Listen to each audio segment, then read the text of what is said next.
Start preparing to live stream the meeting. Halfway there, it's coming on.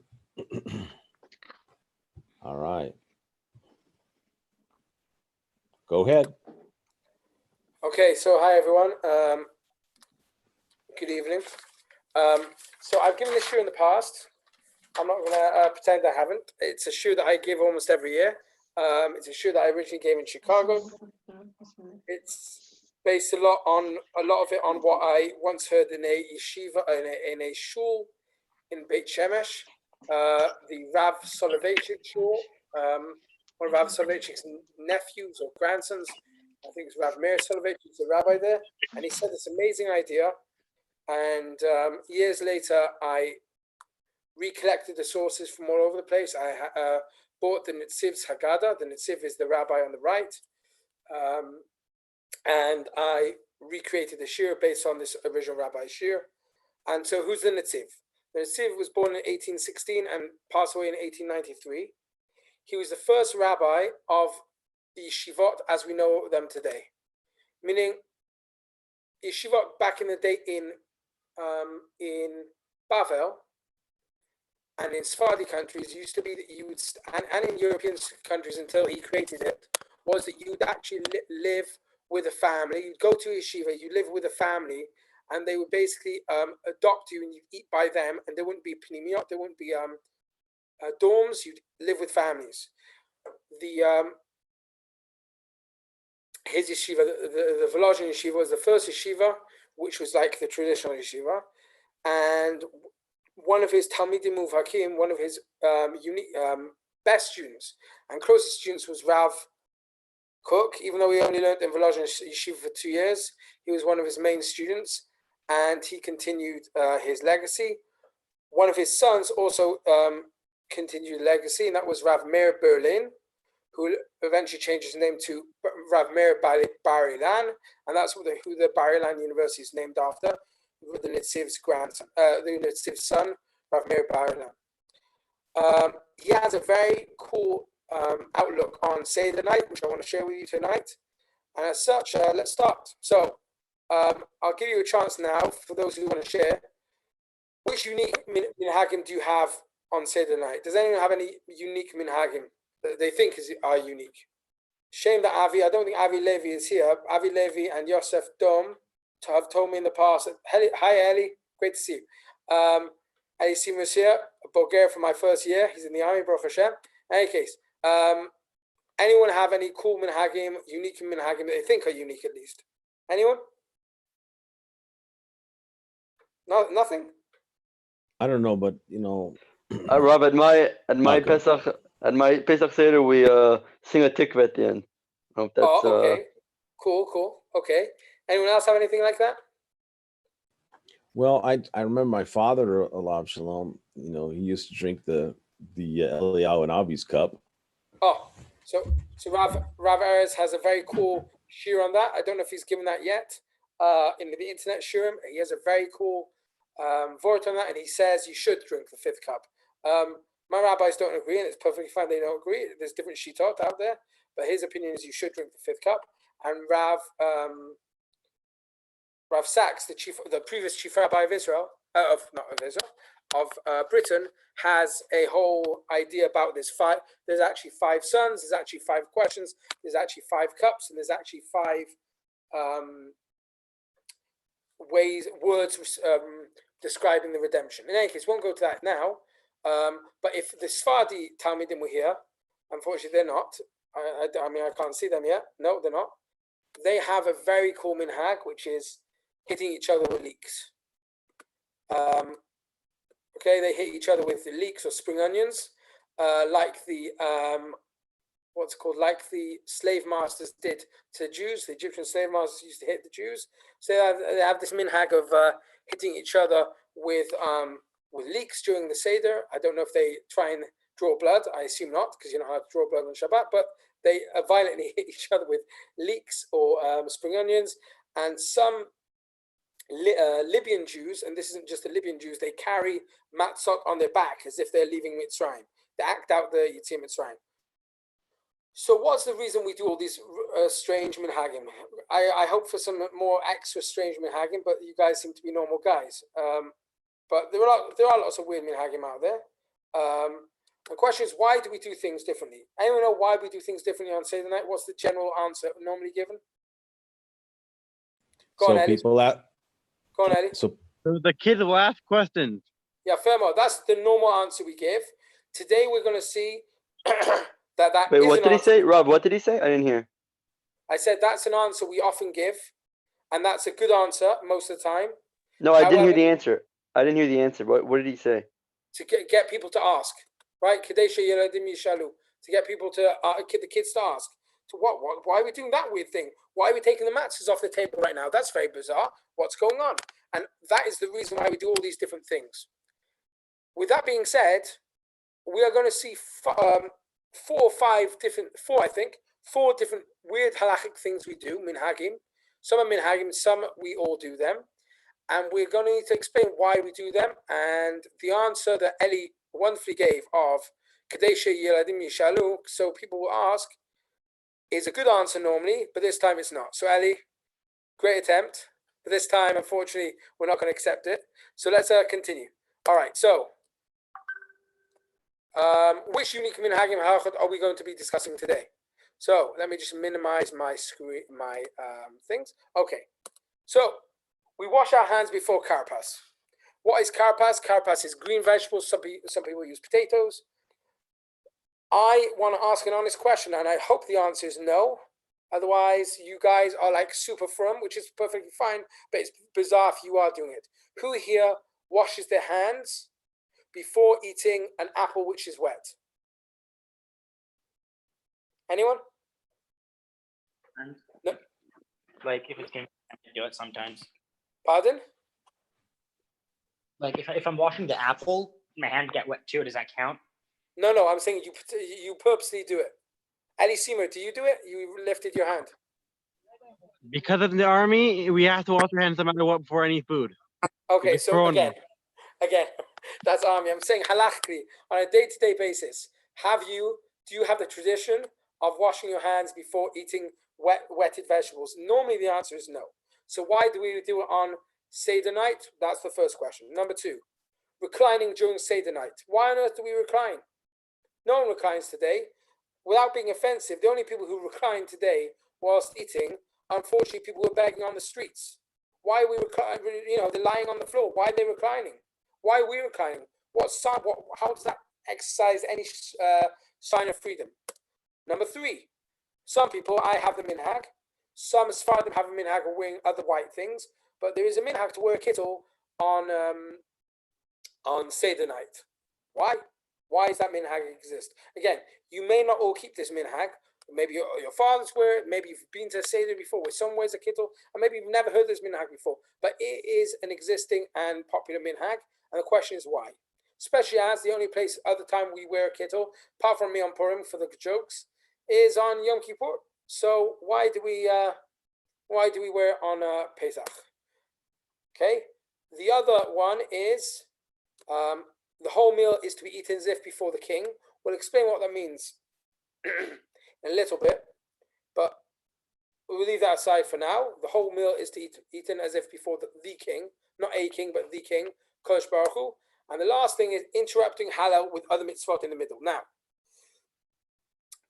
halachically, we may all struggle with this, but halachically, you're not supposed to interrupt your davening. You're not supposed to speak in the middle of davening. You're also not supposed to speak in the middle of halal. You're not supposed to do mitzvot in the middle of halal. Or if you are, you're not supposed to make brachas during it. Meaning, if you do lulav netruk, which you're supposed to on Sukkot, you do it in the middle of halal, but you don't say the brachas after starting halal. You do the bracha for lulav, you bench lulav, as they say in Yiddish, you shake the lulav, and then you start halal. And then you shake during halal. However, during Seder night, we do the halal, we stop in the middle, we eat matzahs, we eat a whole meal, and then we go back and finish halal. What's going on? How come we can interrupt a whole halal and sit down for a meal for an hour, however long the meal is, if you're rushing for chatzot, if your minhag is to rush before chatzot, but you're mamash, you're at least interrupting for an hour. So those are the 5 cases we have. And through answering why we do all these weird things, this is quite a halachic shiur with a very cool message at the end. So if you guys have problem following, try and hold on because it has a very cool twist at the end. But to get to that twist, we need to ask lots of questions, okay? So I hope everyone can hold on. I'm not warning you, it's nothing to be scared of, but I want to make sure you are aware of the fact this may take a while to actually get to the answer. So just have these five cases at hand when we are going through this year. So if we now continue, we're going to deal with one by one, okay? Excuse me. All right. So one by one, washing hands before karpas. Why do we wash before karpas? So I kind of hinted towards it. Anyone understand further why we do it? Why do we wash our hands before karpas? Any ideas? Anyone? Because there aren't that many people in the shiur, no one has to raise their hands. Ellie, just unmute yourselves and you're welcome to speak. Does anyone know why we wash before karpas? Well, I would, just taking a guess, wouldn't it be like you have salt on your hands, you wash your hands before you eat? As we do with Mayim Achronim? Okay, fair. What salt do we have on our hands? I don't remember.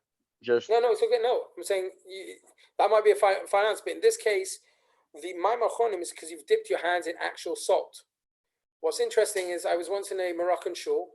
Moroccan Sephardim in general are very makbid about doing Mayim Achronim, and I was in a shul and they did. I don't know who davens here.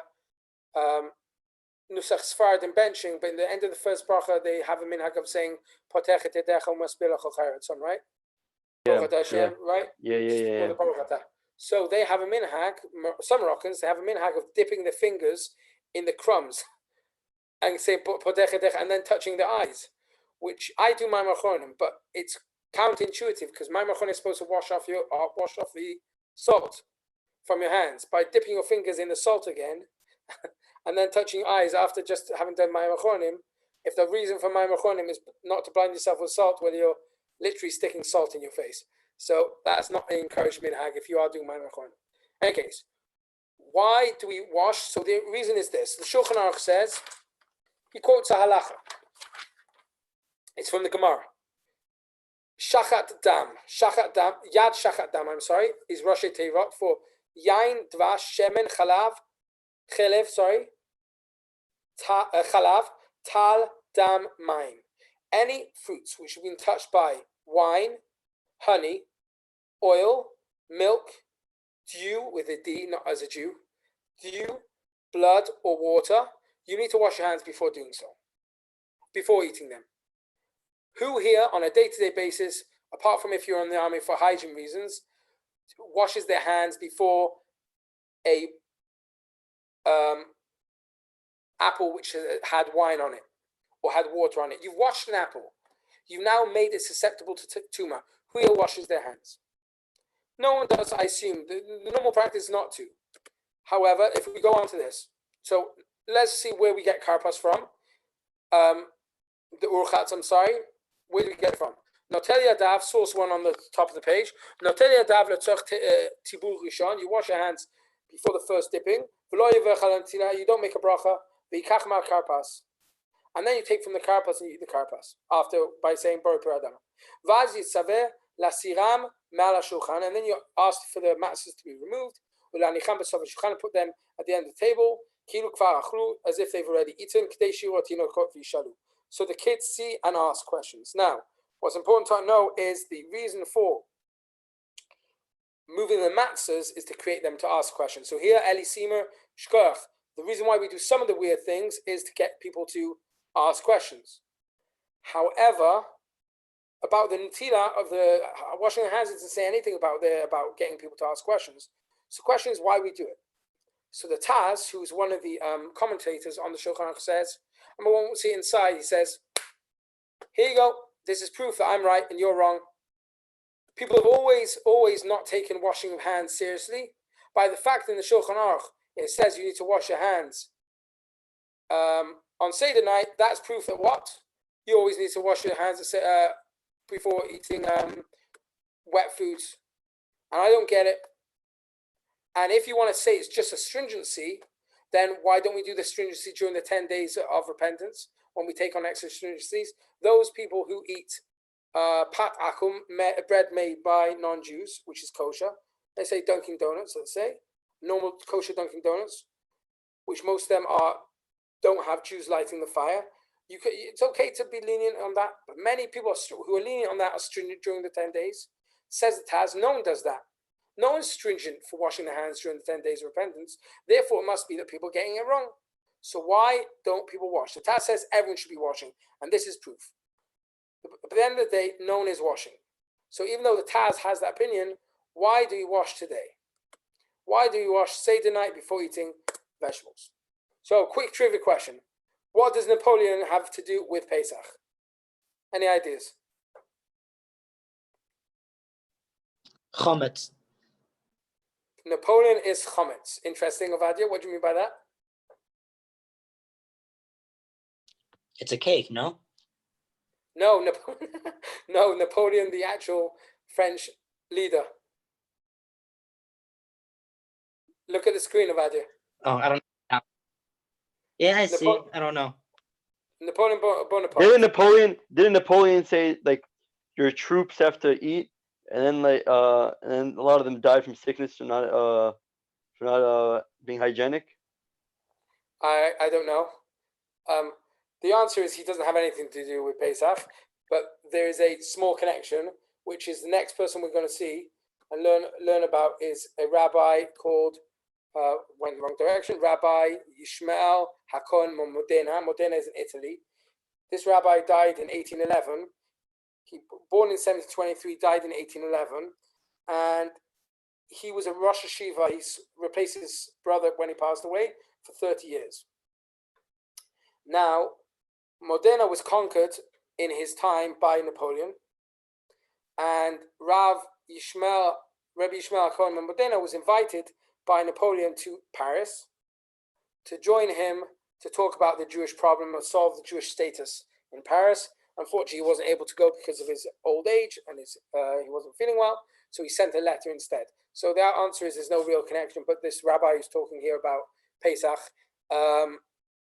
was aware of Napoleon and was once asked even to join him in Paris to discuss the Jewish problem, or the status of the Jews at least. France, under Napoleon, emancipated the Jews. Okay, so let's see what Rabbi Shmuel Akon has to say. One that eats food that is wet with fluid needs to wash his hands. There are three different opinions regarding this washing. One, some hold that one needs to wash and that a blessing is required. Two, others hold that its washing is required but without a blessing. Three, last opinion holds that today there's no obligation to wash. Okay?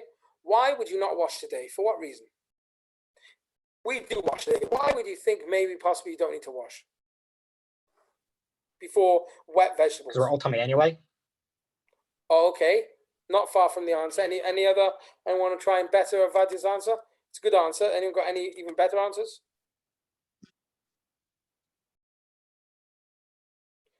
Okay, well, you're so just gonna wash them. Aren't you just gonna wash them again, anyways? Nachon, but then back in the day, why did they wash then? Okay, so Ephraim, you're right. Let's see. So the Magen Avraham, the Shulchan Aruch ruled according to the second opinion that we do wash but without a bracha. The Magen Avraham ruled that the multitude, the many, do not wash during the year and they have what to rely on. Yet the Tosfot hold that one indeed needs to wash.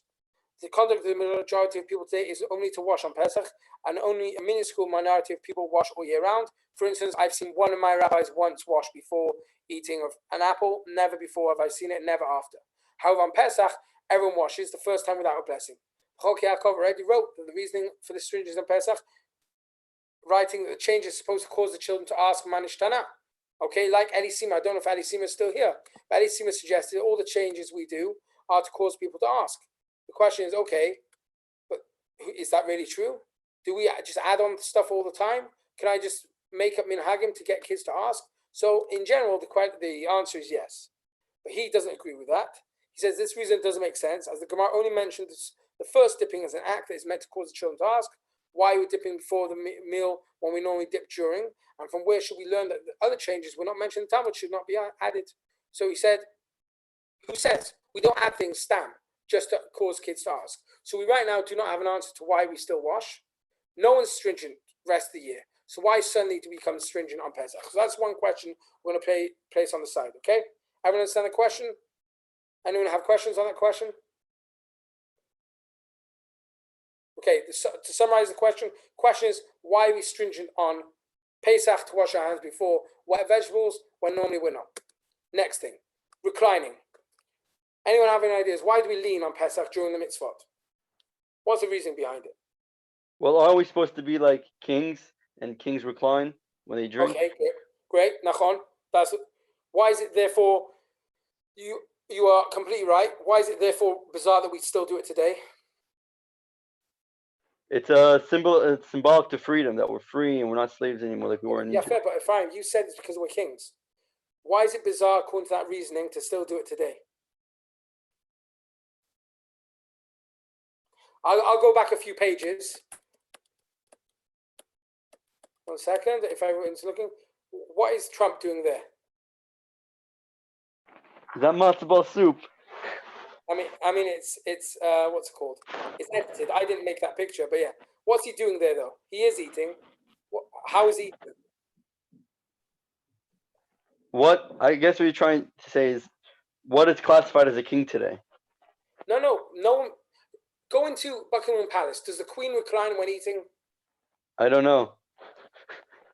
Maybe Arab kings do today, but most people, and even that I doubt, most kings today, most world leaders today do not lean as a show of freedom. So why are we doing it today? Okay, so much so, if you look at this, the Shulchan Aruch says this, women don't need to lean today, don't need to recline, unless they are important. So thankfully, the Ashkenaz, the Ramah, isn't actually a feminist, but he says something very, very important. He says, all women today, all our women today are considered important. Okay, so no one jumping on the bandwagon of the Shulchan Aruch saying women are important. The Ramah says all women are important today. However, they don't lean today because they rely on the Raviyah. We'll discuss who the Raviyah, what he says is in a second. Because he says, the Raviyah says, no one needs to lean today. Why does no one need to lean today? We'll see that in a second. So Talmud Yerushalmi says, slaves eat standing up because they don't have time. However, free people do it leaning. Okay, even people who are working, who are slaves, can sit down and eat today. So we also need to analyze why we do it. So what does the Beit of Raviyah says? This is very important. Says the Aviezri, no one needs to lean today. Why does no one need to recline today? It's important to say, no, there are some mitzvot. We rule today that if you don't lean down for some of the mitzvot, you're not yotze. You have to do them again. If you're eating matzah without leaning, you have to eat the matzah again. So the Aviezri says, however, if you're not leaning, you're not yotze. Sorry, if you don't need to lean at all. Why? Because it's not our way to lean today. No one leans and eats. It's just not the done thing.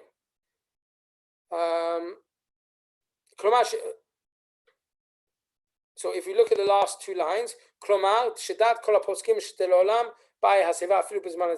even though the Raviyah says you don't need, the Aviezri says you don't need to, because that's not the done thing.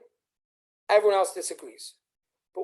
But the Raviyah has a great point. Why do we lean today? No one leans today. It's not a sign of freedom. I mean, Ephraim, you are originally right.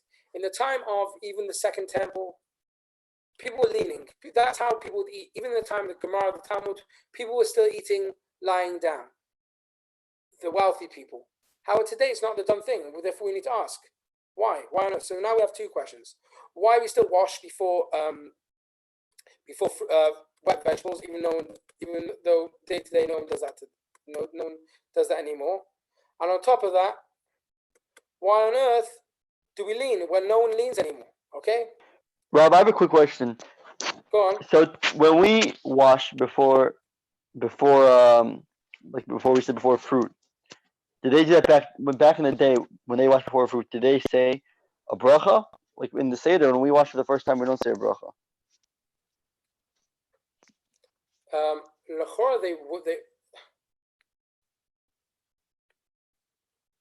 L'chor, they would have. L'chor, they would have, even though the Shulchan Aruch says we don't, even on a weekday. The Shulchan Aruch says we should do it in a weekday. No one does that. So Shulchan Aruch says you don't. So l'chor, if the Shulchan Aruch says you don't, they back then didn't either. Okay. All right. Okay. All right. So moving on, the tradition of wearing kittel. So koshken botan shelovshim hakitel b'shat seder shevel lo yibashena ela denire detam levishat hakitel ushelo tazuach dato alav mipnei hasimcha haken yibash beged metim fize kam ha'avel yibashena. Some people say you shouldn't wear someone who's in Avelus shouldn't wear kittel on Seder night because it makes you happy. However, the Taz says, but the reason we wear a kittel isn't to make you happy, it's actually to stop you from getting too happy. Seder night, we're drinking wine, we can get jolly, but it's a very awesome and holy night. So according to the Taz, we wear a kittel to actually remind us of the day of our death, which is really, really ominous. To remind us that that just like when you're buried, halach, you get buried in a kittel, something similar to a kittel.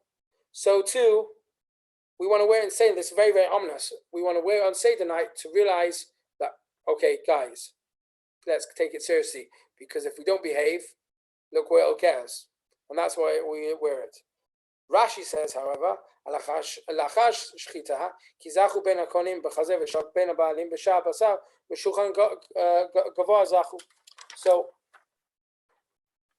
the kittel symbolizes freedom. But is a kittel today symbolized with freedom? The Netziv, who we haven't seen inside yet, notes that the reasoning is challenging to remind us of death, because there are other days of Simcha which we don't wear a kittel. I wear a kittel on Purim, no one else does. Simchat Torah, not everyone does. There's many days of Simcha which we don't wear a kittel. So what's going on? Like, come on. So why do we wear it? I don't get it, says the Netziv. It doesn't make sense to wear it to calm my simcha down because we don't do it half the time. We do it on Yom Kippur. Everyone wears it on Yom Kippur. Most people's minhag is to wear on Yom Kippur. And other days it's the Chazan on the Yom Noraim on Rosh Hashanah. Some people wear also on Rosh Hashanah like I do, but many people just Yom Kippur. So what's going on? How say that? Why are you saying it's a reason to keep us in check for the simcha? Rashi says that the korbanot are elevated when we eat korbanot, and we're eating from the shulchan gavoah. We're eating from the heavenly table. And we could explain that the reason we wear it is because we want to be wearing the best begadim possible when we are eating from korbanot. But at the end of the day, we're not eating korbanot. We're not. We're eating symbolic things. We're eating matzah, which is midoraita, but it's not the korban. So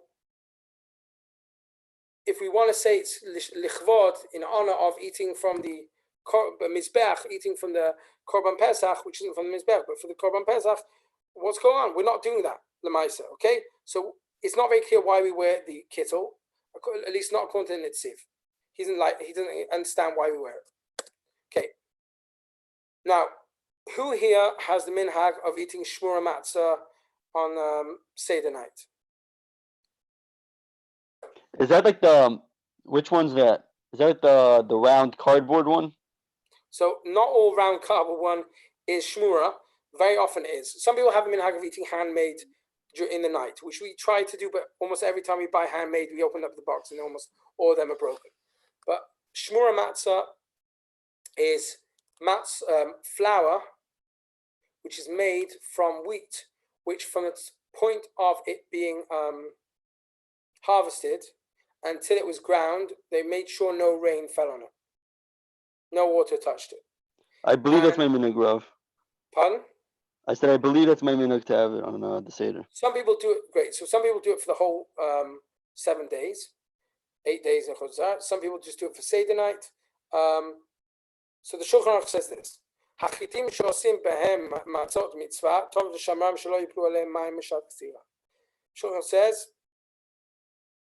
the matzot we eat on Seder night for the mitzvah, right? You eat matzah during the meal if you have room still. If you are one of these meshuggahs like me who eat a lot, not just a little bit, but actually what the whole shitot, the whole machloket about what kazait is, then you're going to be full already. But if you're not like that and you actually have room to eat more matzah, then you don't have to have that as shmura, but the matzot which you are eating for the mitzvot of matzah, of korech and all these things, they need to be from matzah shmura.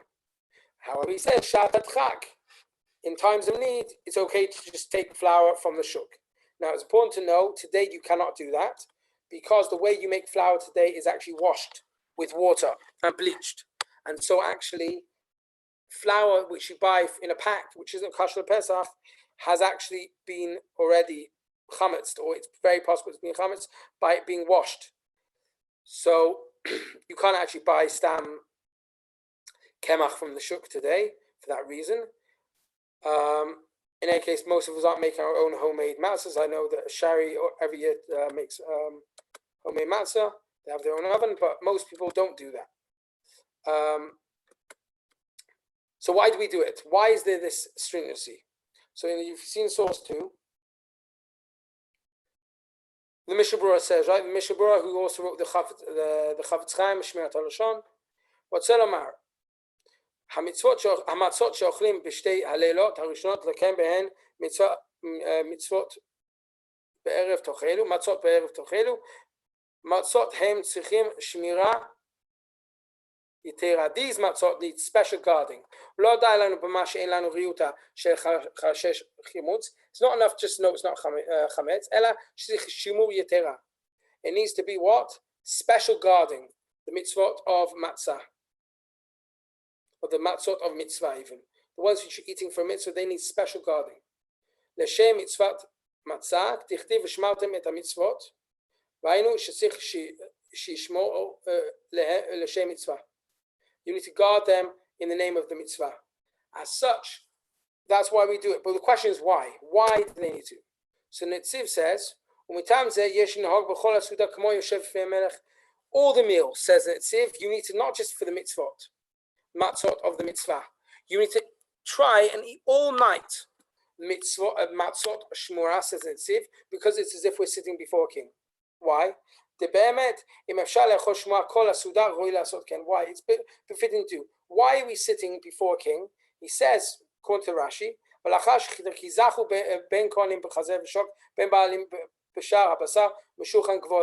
you eat a korban, you're benefiting from the upper table. You're eating before a king. So the korban pesach is as if we're eating before a king. So all that sudah back in the time of the Beit HaMikdash is as if we're eating before a king. So says the Netziv, therefore today we need to eat shmur matzah the whole meal. We should do that. But there's one problem with what the Netziv is saying. Today we're not eating the korban pesach, which is not eating it. So why are you saying because we're eating the korban pesach we're not eating it? The Netziv says as long as one is still involved in the mitzvah, all of it is considered mitzvah, even if one is doing more than the obligated amount. So if you're eating more extra matzah, make sure it's the best matzah you can eat. But he says the reason we're doing that is because you're eating from the korban, but we're not eating from the korban. Well, so what's going on? And the last thing is interrupting halal. And that we're going to summarize the questions and then get to an answer very, very soon.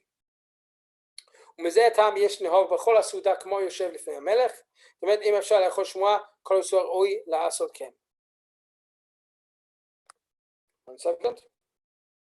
So,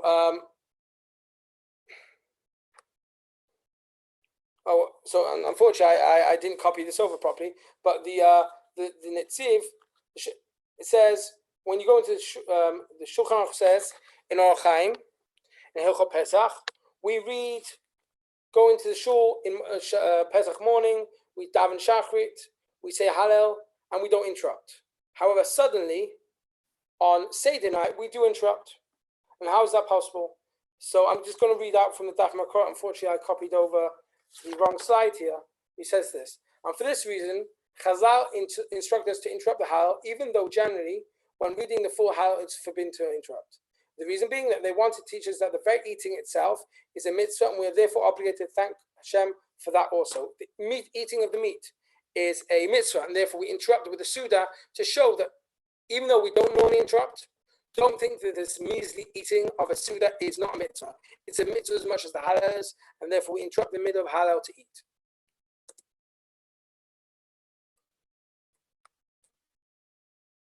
So we discussed 5 things here. Washing hands before karpas. Big question is why we do it today. No one does it during the week. No one does it during the year. Why do we continue to do so? Reclining during Seder night. Reclining isn't really a sign of freedom today. So why are we still doing it? Why are we keeping that up? Question number 3. Tradition of wearing kittel. Is it really to awaken our sadness to make sure we don't overdo it on Pesach night and get too jolly?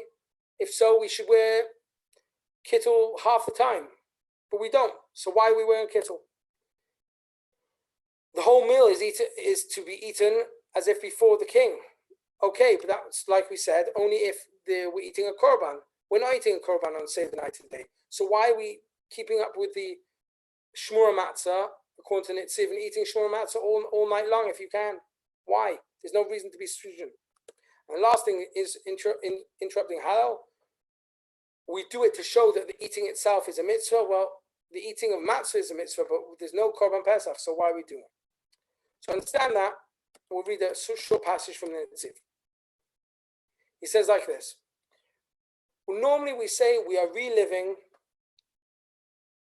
Yetziat Mitzrayim. When we do the whole Seder night, we're trying to relive one thing and one thing only, Yetziat Mitzrayim. However, the Nitziv has a huge chiddush. He has a huge new idea, which is this. We do it actually not to relive Yetziat Mitzrayim only.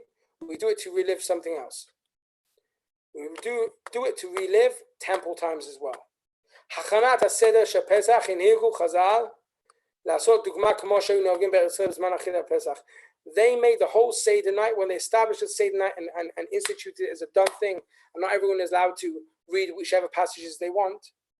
They made it to be as similar as possible to the way they did the Seder night during the Beit HaMikdash time in Eretz Yisrael when they were eating the Pesach.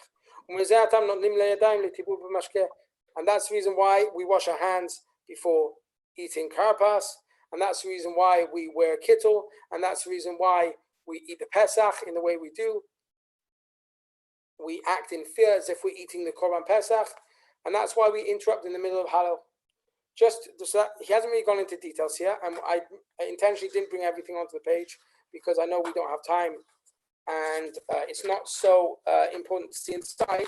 But if we just explain, so Ephraim asked, did they make a bracha in the time of the Beit HaMikdash? And I said, Shulchan Aruch says you don't need to. I don't know if they did back then. However, what is clear is back then they were stringent with washing their hands. Why were they stringent with washing their hands? Because they're eating korbanot, they're eating truma, they're eating holy things the whole time. And therefore they had to be stringent with washing their hands so as not to be matame, not to make the fruits and vegetables that they're eating tame. On top of that, they used to wear a kittel. Why did they used to wear a kittel? Because back then they used to wear linen garments when they ate the Pesach. It says in the Nitziv quotes that in Proverbs it says that they used to wear these things.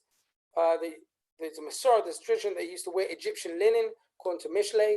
And so just like in the temple time where they would wear white Egyptian linen, so too we wear the best clothes we can.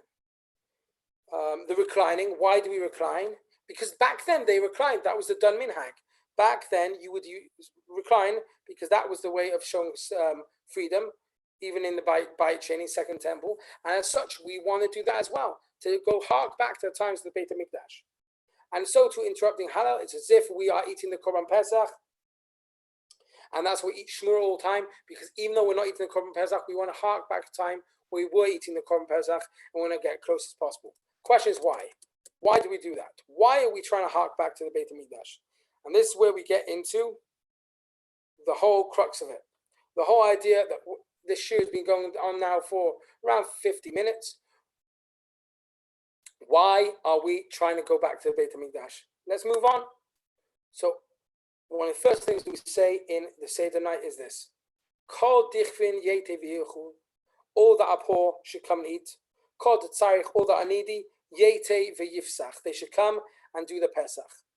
We don't have the Pesach today. I open the door, I invite people in, I say, not now in the corona, unfortunately, I invite people in and say, Vayifsach, come and do the Pesach with us. There's no Korban Pesach. Why am I saying Vayifsach? The reason is because the Chazal wanted us to be modeling ourselves on the Seder night. And why model ourselves on the Seder night? For this reason. Many people incorrectly think the mitzvot in Chutz La'aretz are the Rabbanim, because they misunderstood the teaching of the Ramban. There's a pasuk which says, Hatzivi lach tzionim, establish for yourselves remembrances. So on Seder night we say, Hashta hacha, this year we are here, L'shana haba b'Eretz Israel, next year we will be in the land of Israel. Hashta avdei, this year we are slaves. L'hashana haba b'nei chorin, next year we will be free. So we're making two prayers or hopes. One, to be in Israel. Two, to be free. The question is, how does one achieve that? So Netziv says an amazing, amazing thing. First of all, he says, Chazal made all these mitzvot. Sorry, someone's writing to me. Chat. 1 second. Okay. Okay, so the people with questions, I will answer privately after, okay? If I see your question, I'll answer after, okay? So we are, what's it called? We have these two hopes, Eretz Israel and being free. The question is, how does one achieve it? So the Netziv says this, crazy, crazy idea. I hope you all think it's as moving as I. He says, first thing, how do we get to Israel? When we get to Israel, we're going to be bereft of mitzvah. We're not going to know things. So, says Netziv, first thing is, Hashta hacha l'shana haba b'Eretz Israel. This year, we are here. Next year, we'll be in Israel. So all the mitzvot of the Beit HaMikdash hark back to then. All the mitzvot of Leah say hark back to the Beit HaMikdash. So when the Beit HaMikdash is speedily rebuilt, we're going to know what to do. We're going to know how to interrupt. We're allowed to interrupt. We're going to know that we need to eat Shmura Mitzvah because we're before King. We're going to know we need to wear the best clothes we can. We're going to know we need to recline because that would be the done thing back then, today as well. So it's reminders. But, like I said, the leaning doesn't really work with it. I did say it so we know, but it's another thing. There's no reason why we're going to start leaning again just because the Beit Mikdash is rebuilt. It's not the done cultural thing. So you actually suggest another reason. So first is so we don't forget the mitzvot. That was so we get to land of Israel and we know what we're doing. However, there's also an idea, so we'll have the merits to be redeemed. In Mitzrayim, they were given tons of minuscule mitzvot to do with the sheep, to tie it up, to look after it, to feed it, to rub the blood on the doorposts. If we had the Beit Mikdash now, we don't do that. That was only in the first Korban Pesach. We slaughter the Korban Pesach, spill the blood, and then cook it, or grill it, and then eat it. There aren't tons of mitzvot. So the Mefarshim explain, why did God give so many extra mitzvot? So we'd have a merit to be redeemed. We didn't have so many mitzvot back then. God wanted to challenge us as much as possible to give us the zchut to be redeemed. And this is what the Netziv says is same today. We're given all these obscure and sometimes nonsensical mitzvot to give us the extra zchuyot to be redeemed. There really is no reason to lean today. Doesn't make logical sense. There is no really reason to wash our hands before eating wet vegetables because no one does the rest of the year. However, we want to be given added mitzvot as much as possible to bring the Beit HaMikdash. That's what it harks us back to there, takes us back to there, back to the future, back to the past, takes us all the way back to there. So we have them extra merits to bring the Beit HaMikdash. If we are doing all these obscure things, we are washing our hands even though it doesn't make sense, leaning it doesn't make sense, wearing a kittel even though it doesn't really make sense, all these things are to actually give us extra brownie points in Shemaim to bring the redemption. And we emulate the Korban Pesach as much as possible. However, we don't do it all the way. What do I mean by that? Once the Korban Pesach was shechted, you couldn't invite anyone else in to eat from your Korban Pesach. You couldn't. Just not possible. They have to be known before you give the shechita and be part of your group, your chabura, your group of the matzah eaters. Today, however, we invite the poor people in to eat. We say, as I said, this is on the page here. All that are needy, all that are poor, come and eat. All that are needy, come do the Pesach. Because even though we go to amazing lengths to get the to emulate the Beit HaMikdash, we don't do it to such a degree that it would actually stop people from performing mitzvot. Because if we were to do it to such a degree where we don't even invite Jews in, then we're not even going to be able to do mitzvot. To have the extra redemption, we want as many Jews to come in, even though back in the temple time you couldn't actually invite the poor in after Korban Pesach. Here we invite anyone in, all the poor in, to make sure that what they have a place to do the Seder, so they have, as part of Am Yisrael, extra zchuyot to bring the redemption. And that's what the message is here. We want to awaken within us the remembrance, so when we come back we won't forget, and also give us extra browning points to bring the redemption. And it's possible to add, as I said, and it seems one of his main talmidim was Rav Kook. He says this, a very, very poignant quote, and with this we'll finish, and if anyone has questions at the end, I'll let you guys ask.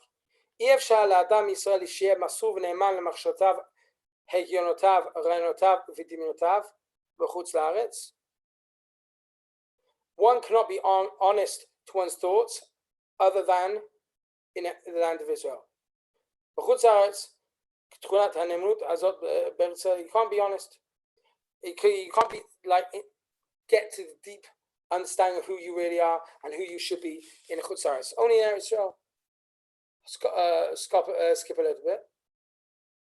He says in Chutz La'aretz, it's a lot of other thoughts come in which aren't pure thoughts, and you can only achieve it in Israel. That means anyone in Chutz La'aretz is really lost. He can't get it. It seems very depressing to anyone living in Chutz La'aretz. And he could really be trying to get at that, but he doesn't leave it at that. He says, however, so if you're in Chutz La'aretz, you're messed up, it would seem. You're not, because the Rav Kook is going to tell us that you're not. But at first glance you are. So he says, Omnam, the more you're connected to the land of Israel, even if you're not there, your thoughts are purified. If you are more connected to the land of Israel, even if you're not here, your thoughts become pure. Misod avir deretz, from the basis of the air of Eretz Yisrael. The air of Eretz always makes your mind clearer. Which the air of Eretz Yisrael, even though I'm right now breathing the air of Eretz Yisrael physically, there's also spiritual air of Eretz Yisrael. And when I love the land of Israel, even if I'm not here, I get connected to that. Even if I'm hundreds of miles away. And that's the idea. And as he quotes, Simchu et Yerushalayim gilu ba kol ha'oveh. This is a famous song. Simchu et Yerushalayim gilu ba. I won't finish it, but Simchu et Yerushalayim gilu ba. Rejoice in Yerushalayim. Be happy in it. V'gilu ba kol ha'oveh. All those that love it, rejoice in it. It doesn't say all those that dwell in it. A Jew who loves the land of Israel, loves Yerushalayim, will be able to rejoice in it eventually, in its eventual rebuilding. How do we awaken this desire for the land of Israel? By doing the mitzvot that we mentioned, by really, really driving it home for us that we're connected to the Beit HaMikdash, connected to the land of Israel, even though it doesn't make sense for us to recline, even though it doesn't make logical sense to wash our hands. When we are again and again, every year, coming back to Seder night and doing the mitzvot of the land of Israel, of the Beit HaMikdash, that should eventually awaken within us a desire for the land of Israel. And who knows, Be'ezrat Hashem Aliyah, but even if you don't do Aliyah, but you still desire it so much, maybe you can't make Aliyah for all those reasons, doesn't matter. If you desire that enough, then you will be connected to the land of Israel, and you will be able to rejoice. V'gilu ba kol ha'oveh. So again, if we summarize, we had 5 questions, 5 bizarre things we do, and we tried to answer 3 different answers.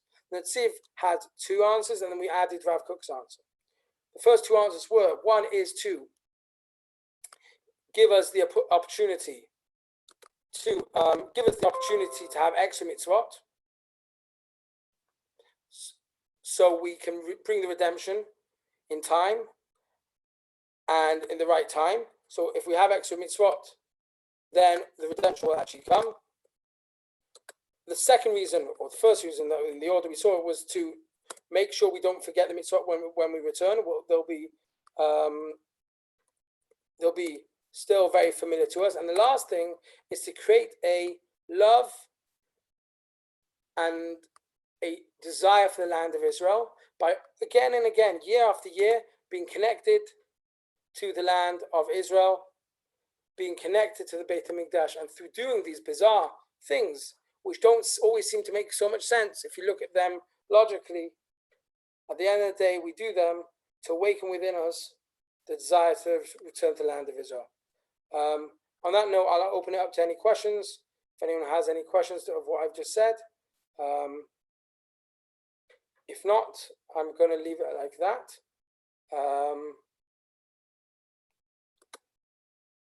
Yeah, anyone have any questions? No? Anyone have any thoughts to share? Avadia, yes. So maybe I just missed it, but I don't believe you answered my question. Which was what? If you use the bathroom in the middle of Hallel, Oh, okay, well, you interrupt Hallel. Avadia, I'll write to you that personally. I mean, it is to do with the shiur. I'm just asking, does anyone have questions on the whole idea of the shiur? No? So, No. Avadia, your question is, you can go to the bathroom during Hallel. You should say Asher Yatzar after coming back, after finishing Hallel. You shouldn't interrupt. Okay? You should go to the bathroom during Hallel if you need the bathroom. However, you shouldn't make Asher Yatzar until after finishing Hallel. Okay? Yep. Thank you. All right. Ephraim, Yehuda, Aaron, anyone have any questions?